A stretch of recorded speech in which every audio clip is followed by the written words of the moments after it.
India's independence was accompanied by the partition of Bharat into two and the creation of Pakistan. The partition resulted in an unprecedented bloodbath. In that chaos, the Rashtriya Swayamsevak Sangh played a stellar role in saving millions of Hindus and Sikhs.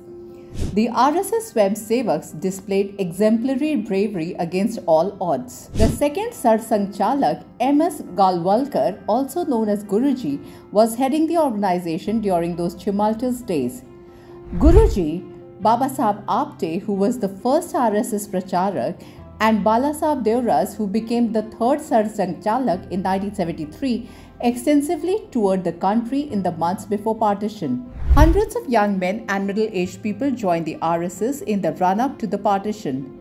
The organization expanded rapidly, especially in cities and villages of pre-partition Punjab such as Rawalpindi, Lahore, Peshawar, Amritsar, Jalandhar and Ambala, among others. The province of Sindh had around 80 shakhas at that time. There were 52 pracharaks, including Lal Krishna Advani, who later headed the Bharatiya Janata Party and also became the Deputy Prime Minister of India. The RSS had set up Punjab Relief Committee and the Hindu Sahitya Samiti. There were more than 1500 RSS daily shakhas with a daily attendance of more than 1 lakh Swayamsevaks in undivided Punjab. Manik Chandra Vajpayee and Sridhar Paradkar have documented the RSS activities during the partition in their seminal work Partition Days, The Fiery Struggle of the RSS. They wrote, "In such times, Swayamsevaks of the RSS came forward. Without concern for their own families, they risked everything to protect fellow Hindus. The Punjab Relief Committee was set up. Relief camps were opened in many places. Hindus from nearby villages who were not secure were brought to these camps and from there taken to India with the help of the Indian Army, and they did not think it was the end of their duty.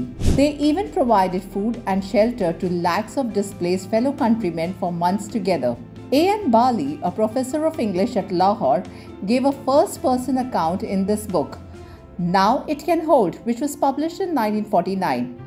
Bali, who was a professor in Lahore University, writes, "Non-violence and the advice given by the Congress leaders to stay out where they were with a firm trust in God could only be given from a safe distance.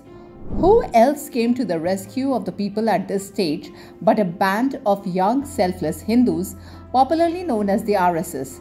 They organized in every mohalla of every town of the province the work of evacuation of the Hindus and Sikh women and children from dangerous pockets to comparatively safe centers. They organized for their feeding, medical aid, clothing and care."